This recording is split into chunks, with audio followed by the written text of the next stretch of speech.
Check, check. There we go, there we go. All right, everybody, welcome to the Cowboy Countdown, the final performance for the Cowboy Countdown. We're not going to have one tomorrow, so this will be the final night. The 90th anniversary of the St. Paul Rodeo. I'm Carter McKillip. This is my senior project. I'm going to be a senior here at St. Paul High School, hosting a pre-show for the past 4 days, getting to put on some of the best athletes and even some former athletes, I should say, like Ross Coleman, former presidents like Kevin Smith, world champions that you're going to see today, or even like Tucker Allen we had on Monday. So welcome to the Cowboy Countdown, your inside pass to the riders, the picks, and the pulse of St. Paul.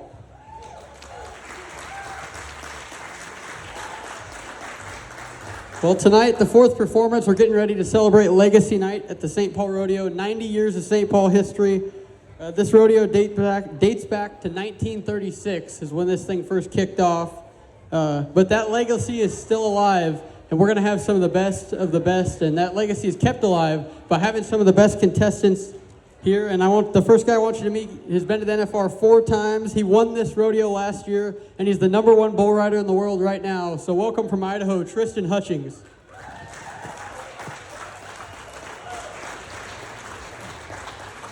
Hopefully mine works. Yeah, we'll see. You just got to push the button, I think, power it on, or hold it down.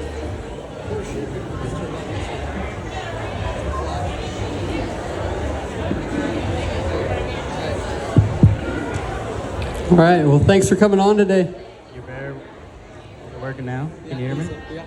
Or, All right, so, well, everyone, I guess, has a little different story, different background, how they got into rodeo, but you want to tell everyone how you got into rodeo? is it working? Oh, there Yeah. we are. I was kind of born and bred into rodeo. All my family rodeoed, so it was kind of just accustomed to be a rodeo cowboy, and I was kind of, through generations in my family, we kind of got a little bit better, and then finally I was the part that was a little bit better to finally break the ice and make it to the NFR. So that's me. I'm a cowboy through and through. I was raised being a cowboy, and I live it, love it, and breathe it every day. Well, being from Idaho, was there any rodeos close to you or local to you that you kind of grew up around? We have a bunch of little local rodeos, but probably our closest big rodeo is probably Caldwell Night Rodeo that people would recognize. Caldwell, Gooding, we got a few more around there, but none that are huge. Caldwell's probably our bread and butter right there. Who is someone that you idolized growing up? I idolized Roscoe Jarboe. Was there a specific reason, or his riding style, or what made you draw attention to him? No, he was just the best bull rider in Idaho at the time. He's a good guy. He's still riding to this day. You know, he's made 5 NFRs, just a really good guy and a good bull rider, and tough as nails. So you finished third at your first NFR that you ever qualified for, I believe back in 2022. What was that like? It was a different experience. In 21, I made the college finals barely, the last region rodeo, and then I ended up winning the college finals. Went rodeoing a little bit in 21, decided in 22 that I was going to go hard, and then all the way up until, I don't know, probably August 20th, I was like 25th in the world, and then the last 45 days of the season, I won like 60,000, and I went from being outside the top 15 to being 4th in the world.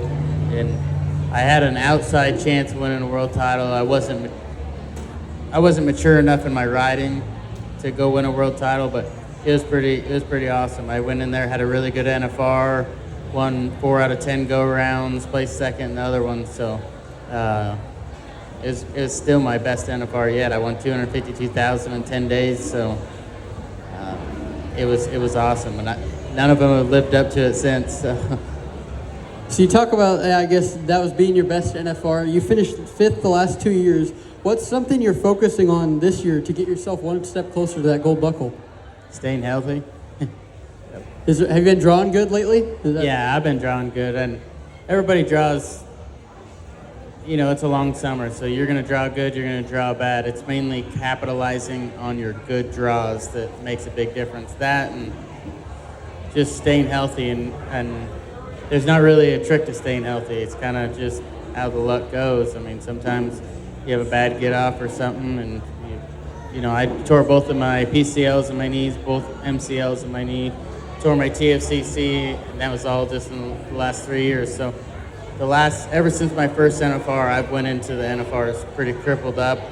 Always took October off and most of November off just to try and get some physical therapy done and get my body back to where it needs to be. So I'm doing pretty well this year, but I'm also really healthy this year. So I'm kind of at a point right now where I'm going to start picking and choosing a little bit more. I'm not going to go get on the 75, 80 pointers, and it sucks because you do want to, but also I have a really, really good shot of going in there and being really competitive, maybe even win a world title. So I want to capitalize on that and make sure I'm healthy. And you talk about those knee injuries that you have. Like, a lot of people here, they may not know, but a lot of bull riding is used with your legs. Like, you clamp them up. Yeah, for sure. I mean, that's about the only way we stay on is squeezing our legs, right? And if you see someone's butt sitting down on a bull, like I'm sitting on this chair, and he goes either direction, I can't move with him if my butt's glued down to him.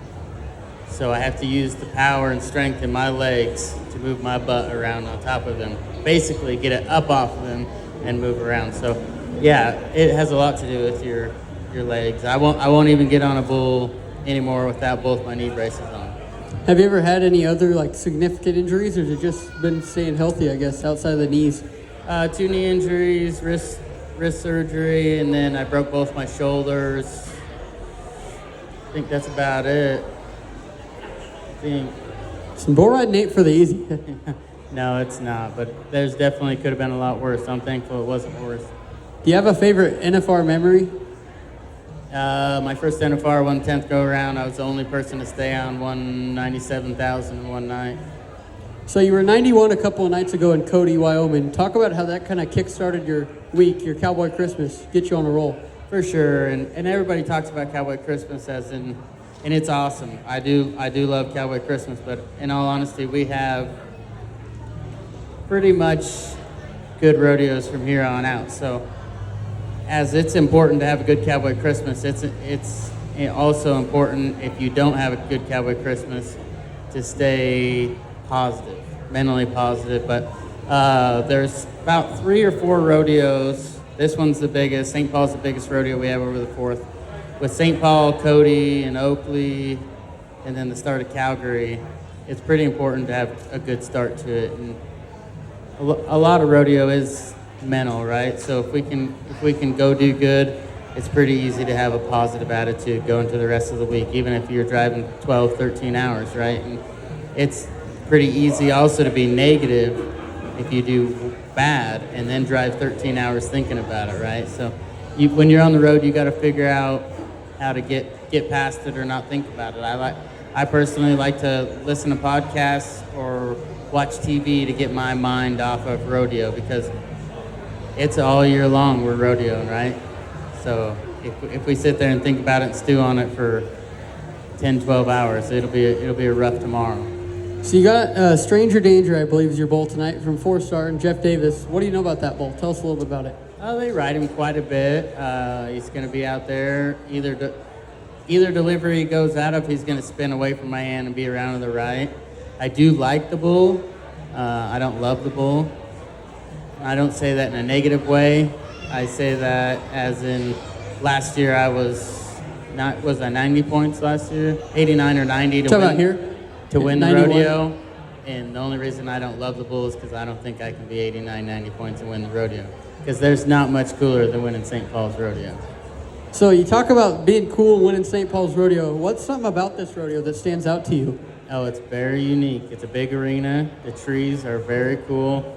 And then I think the coolest part is there's 432 people that live here, and it's a sold-out crowd every single night. That's pretty unique. So where do you go from here? What's your Cowboy Christmas look like? We go to Basin tomorrow.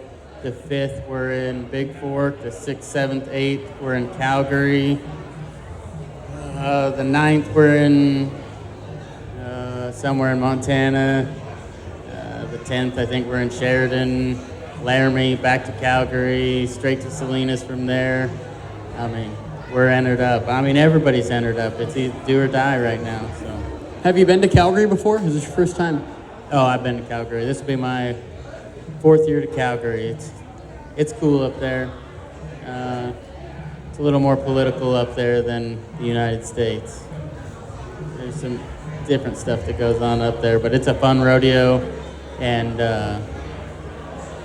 it's our second biggest rodeo, so it's pretty unique and it's cool, and it's definitely different than anything down here. Okay, so I got one more, and then we'll get into some rapid fire questions. So, for the people that don't know, all the bulls and bucking horses that get selected to the NFR are chosen by you guys. Yep. What goes into that, like for you personally? What makes you decide if you want to bull at the NFR? If they buck hard. There's also a lot more that goes into it, right? If a bull or a horse is going to have a bad trip, it's going to happen at the NFR. It brings it out on, not only are these animals being penned there for 15 days, they're being penned with out bulls that they've been penned with all year. Their friends aren't there. They're getting fed a little bit different feed than usual. I mean, not everybody knows it, but at the NFR, they can only feed that is sponsored by the road, or that's a national sponsor of the NFR. So a lot of these stock contractors aren't feeding the same feed all year that they have to feed these animals at the NFR. So when we go into selecting stock for the NFR, if a bull has had one bad out in 40 outs all year, he will not go. Because if he's going to have a bad out all year, he's going to have another bad one at the NFR.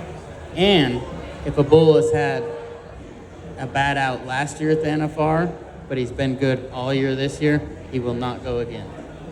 Mainly because it's really bound and determined to happen again at the NFR. You put him in the same circumstances and he's already run off once, he's probably going to run off again. So we go through 450 bulls and we whittle it down to 100 head. It gets pretty tough. We split them into 5 groups and everything goes twice. So we have 1 pen, 2 pen, 3 pen, 4 pen, 5 pen, right? 5 pens, the hardest bucking bulls in the world. 4 pens, step below them. 3 pens, eliminators. 2 pens, the easier bulls that have a little trick to them. They'll go both directions. So we got to ride them away from our hand and then back into our hand, or they'll step out one round and drop you in the well or something like that. And the 1 pen is something that still deserves to be at the NFR, but gets rode. So not only do we have to find bulls that are good all year, we have to find bulls that will fit in these pens, because nobody wants to show up to the NFR and you draw the one in that pen that should be in the 1 pen when you're in the 3 pen and you ride, but you don't win any money. Nobody wants to ride a bull at the NFR and not win any money. So some people participate out of the top 15 a lot in picking the bulls and some don't, but you definitely can't complain at the NFR if you weren't on the phone calls. Okay, we'll get into a couple rapid fire questions and we'll get on to our next guest. So, what's your favorite rodeo?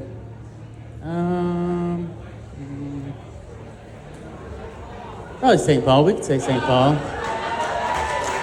90 years, come on guys.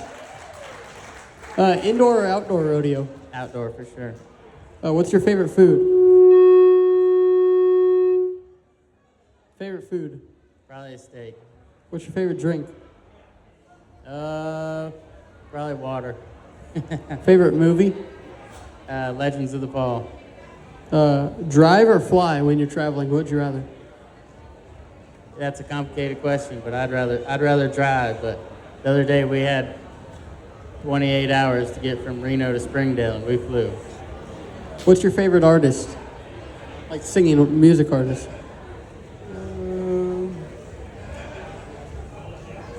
Probably Zach Top. Do you have a hype song? Round 10 in the NFR, what do you want? Oh, I don't know.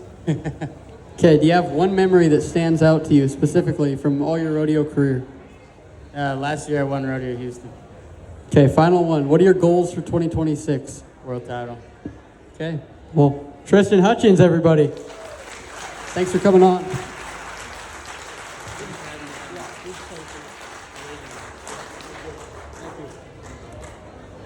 All right, our next guest you're going to meet, he's pretty special. He's made it to the NFR 4 times, and 3 of the times he came home the world champion. How about it for the tie-down roper, Riley Webb?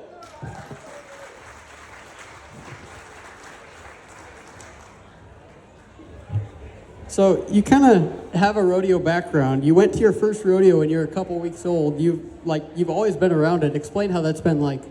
Yes, sir. It's been really cool. We have I'm from Denton, Texas, and our fair and rodeo right there is the third week of August, and I was born the first week of August, so got to go. My first rodeo. I was 2 weeks old, and grew up there. And my parents put on ropings and rodeos and junior events, and started from the mutt busting there, and then the mutton clown, and then I trick roped a little bit, and then big enough to compete in rope, and just loved it and fell in love with it and like to do it every day. Did you play any sports in high school, or did you just rodeo too much?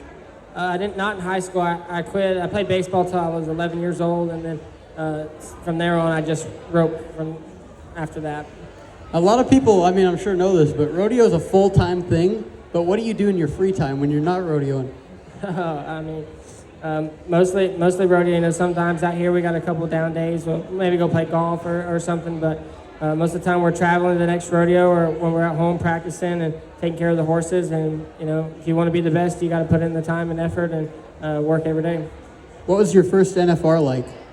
My first NFR is my rookie year in 2022, and it's kind of ups and downs. Won a little bit, didn't win around, and kind of lit a fire under me when I left there, and went to the house and started practicing the next day as soon as we got back, and been working at it, and then the next year, and seems just keep working at it every day, and it's been really good since then.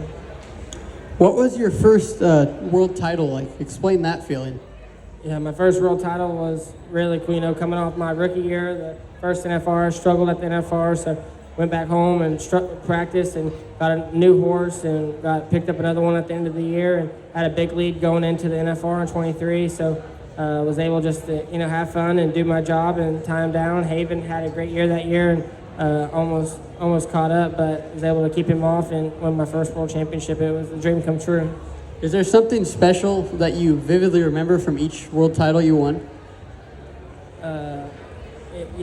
The 2023, and I tied the last one down. I think I had a little bit of time. I had to be like 20 seconds to win it, and I ended up being like 12, and that's not a great run. So that kind of was like a sigh of relief that I got it done, and still was able to win the world. And then the next 2 years, I was able to place. I think I placed third in both of those rounds, in the 10th round, to go on to win the average both of those years in the world championship. Is there a rodeo you haven't won yet that you really want to?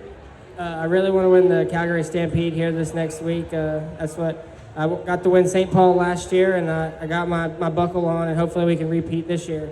I love this rodeo. Well, you talk about getting to win St. Paul. You took the lead today in the first go-round, 7-5 in slack today. How did that feel? Oh, it felt great. This is one of the biggest rodeos over the 4th of July, and one of my favorite rodeos ever, and definitely my favorite this week. So I knew I needed to get over here. It pays really good, and you can get a lot of points. So I had a decent calf and did my job, win good in the first round, and hopefully get a good one tonight. They're going to draw them here at 6 o'clock for the timed event. So we'll check that out and make a game plan and see what we can do. So how's your 4th of July run been so far? It's been good so far. We started off Monday at Pinoca, Alberta. We were in the short round there. I won third in the average, second in the shootout, and then come down to the States. We went to Cody, Wyoming. I'm winning fifth there. And then we were Oakley, Utah last night. I'm winning first. And then we're go rope here in the perf, and then we're in Malala tonight in the perf as well. So as soon as I rope, we'll be hustling over there. And then Eugene in the morning, and Basin City will be tomorrow night. We'll end it before we go to Calgary the 6th to the 8th, same as Tristen. So a very busy time of the year for not just you, but everyone. Okay, so now get into some rapid-fire questions with you. What's your favorite rodeo? My favorite rodeo is Rodeo Houston, but St. Paul is a close second. Okay, I'm going to step aside real quick because I just had a thought. They talk about San Angelo, that rodeo, the stock show rodeo, being like, that's where the calf roping country's at. What's the atmosphere like roping there? Yeah, it's really cool. So they have a big jack roping in October there. I get to go to. I got the match last 2 years with Caleb Smith, a 4-time world champion. So that was cool to get the rope. The fans are great. And then in April they have the stock show and rodeo, and that short round I haven't got to win that rodeo. I think 4th is the best I've placed, but yeah, they're calf roping fans, and rodeo fans, and not many times the fan base is just really just fans of one event, and the fans of the calf roping. So that's really cool, especially when that's your event. Would you rather indoor or outdoor rodeo? Well, in the wintertime down in Texas, it gets cold, so indoor. But I love these summertime outdoor rodeos and the big grandstands, and the fans are great. Y'all pack it out every night, and that's really cool. Felt or straw hat? Felt. I've been wearing my felt a little bit the last couple of days because my straw's been falling off, and I can't have that embarrass myself. What's your favorite food? Probably steak.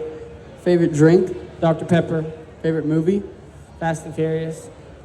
Well, I would ask you drive or fly, but you're a timed event guy and you usually got your horses with you, so that's kind of can't really fly too much. Yeah, I can't fly too much. Most of the time if we fly, it's back to a short round where we traveled somewhere and have to get back for the short round or something. But yeah, mostly drive and probably fly 5 to 10 times a year if we have to. What's your favorite music artist? Ella Langley. Favorite hype song? Anything Big X plug. What's one rodeo memory that specifically stands out to you? Oh, there's several. I don't. Last year, I was the highest money earner over the 4th of July, and that was due to winning St. Paul. So, love this rodeo, and that's why I won it last year. I got my buckle on that from last year, and hopefully I give us some good luck tonight. That was cool. I think I won over $30,000 over the 4th of July last year, and I was up in the 4th on the 4th. That was the last rodeo that I got to go to. It helped me cross that week to be the highest earner. So that was pretty cool last year. Okay, my last question for you. What are your goals for 2026? Win the world title and win as much as possible. I do this for a living, and so win as much as possible and make the NFR and be a world champion. All right, well, thanks for coming on. Yes. Give it up for the 3-time reigning world champion, Riley Webb.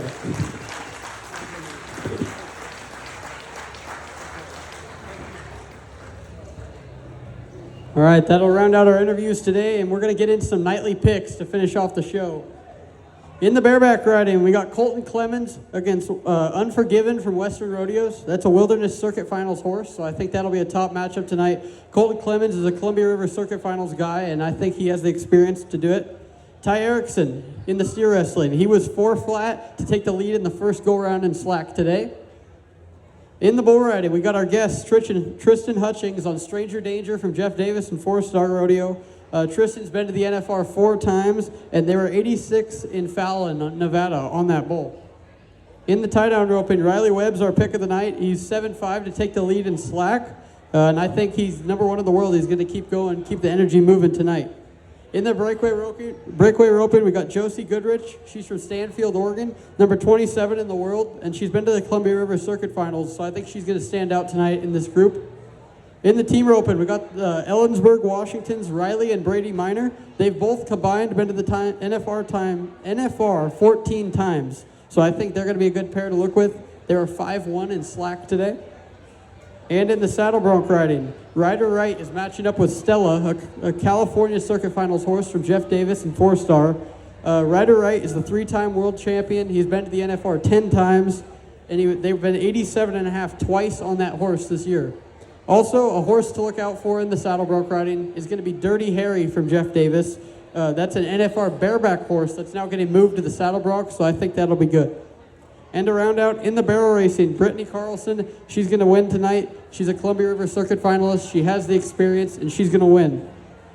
So that'll round out our nightly picks and round out the 2026 Cowboy Countdown. I'd like to say a big thank you to, where's Paige? She's helped a lot putting this on, and all of our other Trading Post members, as well as the St. Paul Rodeo Committee. I'd like to say thank you to Laney and Laney Bertano and all the other media members. So thank you, everyone.